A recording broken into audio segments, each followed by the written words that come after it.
Teams are starting to place franchise tags. NFL free agency is right around the corner, and the NFL draft will be here before we know it. But for those of you playing in Dynasty leagues, I've got a few guys that you should actively be pursuing in trades or your startup drafts that are going to end up being a big bargain for you come the 2024 season. Yo, what is going on, Headliner Nation? Today's video is all about a few Dynasty targets that you should be taking a look at while their value is still pretty low prior to free agency and the draft happening. And while we could see a shift in their value after free agency and the draft happens, their value's low enough right now that it's going to be a bargain for you no matter what. And if you're planning on watching the NFL Combine this week and you're sweating who your favorite team is going to draft, hitting up Mando to help you with that problem would be your best bet. Mando is clinically proven to reduce odors for up to 72 hours after use. And if you're going to be glued to your TV all week watching the Combine, it's probably best if you have something to help wipe that odor off. And if you head on over to Mando right now and use code word headliners at checkout, you're going to get $5 off of a starter pack, which is almost half the price. So make sure you hit up Mando today and tell them that the headliner sent you over. We're going to kick things off with T. Higgins, and he's in the news today already because the Bengals have decided to place the franchise tag on him, keeping him in Cincinnati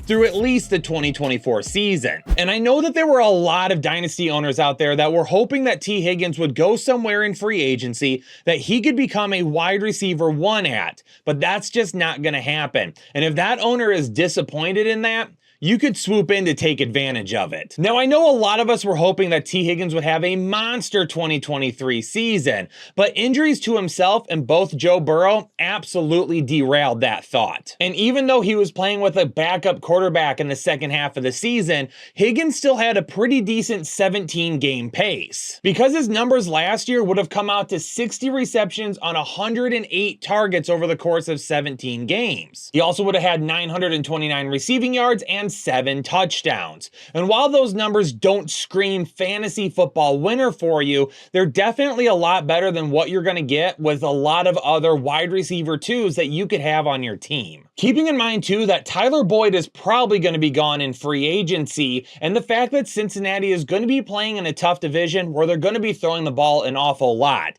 If Joe Burrow can come back 100% healthy and this Bengals offense can stay healthy in 2024, the sky's going to be the limit for T. Higgins once again. And as long as you trade for T. Higgins, knowing in the back of your mind that, hey, I'm trading for him to be a wide receiver 2, and maybe he provides some wide receiver 1 numbers, then you will be okay. But if you trade for him hoping that he is an overall wide receiver 1 finishing inside the top 12, that is when you would become disappointed. So as long as you check your expectations, T. Higgins could end up being a huge discount because those owners out there currently with him on the roster are going to be disappointed that he's not the wide receiver 1 somewhere. Trading for running backs in Dynasty leagues always brings some sort of risk, and I've got a couple of guys heading into their 4th year in the league that could present a really good bargain opportunity for you right now. And because neither running back has had a massive NFL season yet in their young career, these guys are both heading towards their potential free agency year,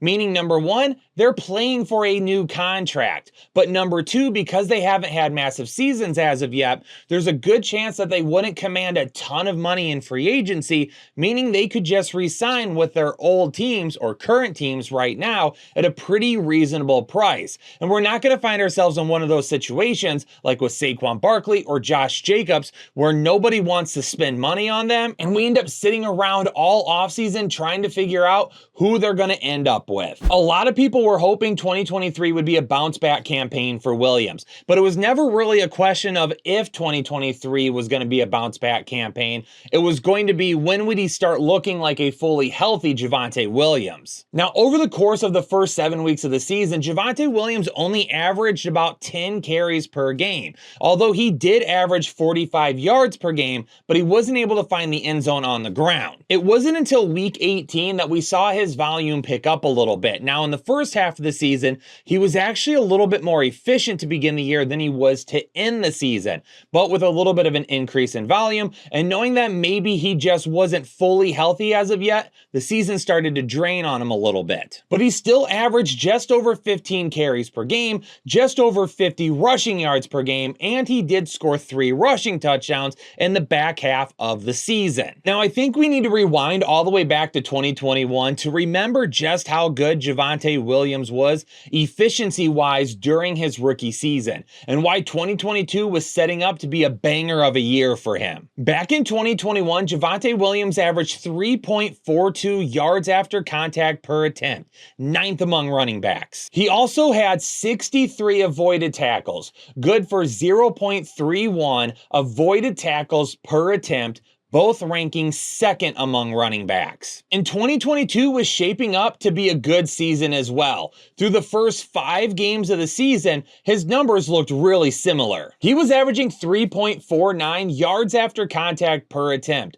which was actually slightly better than 2021, even though he was ranked 15th in the league. His 16 avoided tackles tied him for 5th among running backs, and his 0.34 avoided tackles per attempt were good for 4th. Then unfortunately, in his 5th game, that knee injury ended up happening. He missed the rest of the year, and the start of 2023 was even in doubt, even though he did end up playing in week 1 and only missed 1 game. As of this recording, we have no idea who the quarterback is going to be for Denver in 2024. They're moving on from Russell Wilson, and more than likely, they're going to try and take a stab at somebody in the draft for Sean Payton to start working with. Javonte Williams is going to be a big part of this running game in 2024, especially if they have a rookie running back. But with the type of weapons that they have there, Courtland Sutton, Jerry Jeudy, Greg Dulcich, that could open up some lanes for Javonte Williams. And even if the offensive line isn't as good as we would like it to be, we know that this is a dude that is really, really good at breaking tackles and making extra yards happen.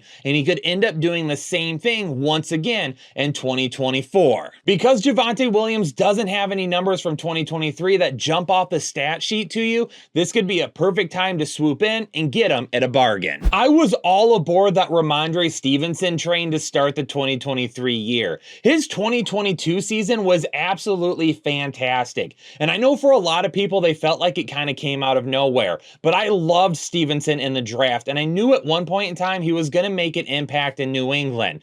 Now, things didn't get off to a great start last year for Ramondre Stevenson, but prior to his injury, the several games leading up to it, Stevenson was back on pace for a lot of numbers that we saw the year prior. In weeks 1 through 12 last season, Ramondre Stevenson was barely averaging 38 yards on the ground on 12 carries and only scored 2 touchdowns. But from weeks 9 through 13, we saw those rushing yards jump up to 78 on 14 carries per game, also adding another 2 touchdowns on the ground. Over those last few weeks, the yards picked up immensely, but it wasn't just the volume. Some of the elite efficiency that we saw from 2022 started to rear its head once again, and was part of the reason why Stevenson looked like he was going to be a playoff winning candidate for us down the stretch. Because in weeks 1 through 8, the efficiency numbers also looked dreadful. He was only averaging 3.16 yards per attempt. He was only averaging 2.04 yards after contact per attempt. He had 14 avoided tackles,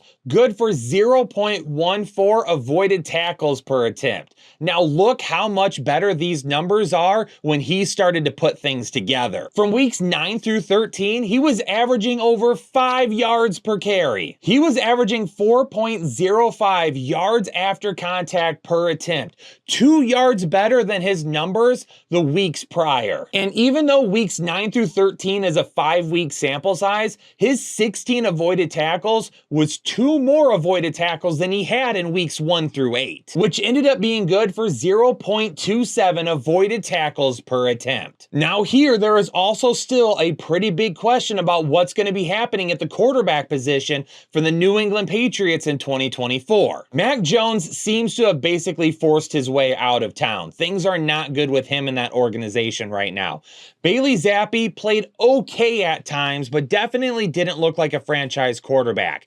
And even though the Patriots are in prime position to take one of the best quarterbacks in this draft, would they potentially be persuaded to go with Marvin Harrison Jr. instead? Any way it goes, I expect the run game to be a big part of what they do once again in 2024. And Ramondre Stevenson should be at the forefront of that. There isn't really anybody there in New England that is a huge threat to take away a ton of volume as of right now. So we'll see if they end up adding more people here in the offseason. But for now, Ramondre Stevenson, given the fact that he ended the year injured and really only had a small sample size right there in the middle of the season that gave fantasy owners hope, whoever has him right now may just want to wash their hands of him completely. All right, I think the community was a year too early on Jameson Williams. I know a lot of people were excited for him to bust out in this high-powered Lions offense last season, but after he was suspended for the first 4 games due to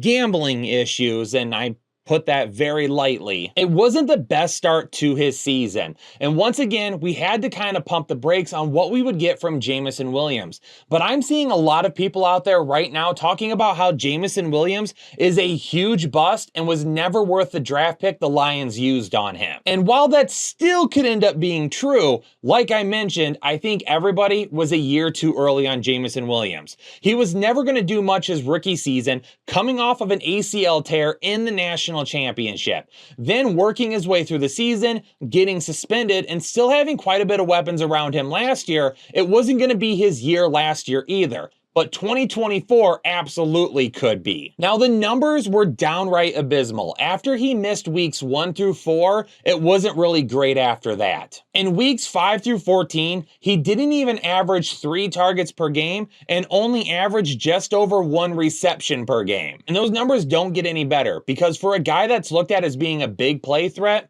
he was only averaging 21 receiving yards per game. But then at the very end of the season, we started to see a glimpse of what could be. Because in his last 3 games during the regular season, we saw his targets jump to over 5 targets per game, averaging over 3 receptions per game, and averaging over 50 receiving yards per game. And let's not forget the fact that in the conference championship against San Francisco, Jameson Williams had 67 total yards on 3 touches and 2 touchdowns. Jameson Williams just is not a big play threat for the Detroit Lions. They like to get him utilized all over the place. And if you watch some of those plays, when he gets into open space, he may be one of the fastest players in the NFL. Now, it does appear Josh Reynolds' time could be over in Detroit, and that would be 64 vacated targets right there. And even if they do decide to bring him back, it could absolutely be in a reduced role. And even Khalif Raymond had 44 targets last season,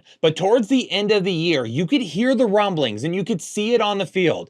Jameson Williams is putting in the work. Jared Goff is starting to trust him more and more. And if Jameson Williams is playing on the outside and a lot of one-on-one man coverage, because let's face it, Amon-Ra St. Brown is going to have a lot of eyes on him. Sam Laporte is going to have a lot of eyes on him. And with the running game with David Montgomery and Jahmyr Gibbs, you could be seeing some huge plays on the outside from Jameson Williams. Is he going to be a super consistent fantasy starter? Probably not, but I see a lot of Deshaun Jackson type output from him. Some Gabe Davis, Tyler Lockett type of games where, yeah, there's going to be weeks where we don't see him do a whole lot, but there's going to be other weeks where he'll absolutely win them for you. And that's the storyline for him in 2024. Headliner Nation, I really hope that you're appreciating all of the content that we're putting out this offseason. We're diving deeper into rookies, dynasty, and keeper leagues than we ever have before. And if you're out there looking for any type of a dynasty or a keeper league that you want to participate in, you should become a member and hop into our Discord, where the football conversation never stops, even when football stops. But for now, I need y'all to hit that like button, subscribe if you're new to the channel, and make sure that you check out the rest of our videos this offseason by hitting the bell notification so anytime we drop new content, you'll hear about it right away. I leave you for now, Headliner Nation. Stay safe, stay healthy, and I'll catch you all in the next episode of the Fantasy Headliners.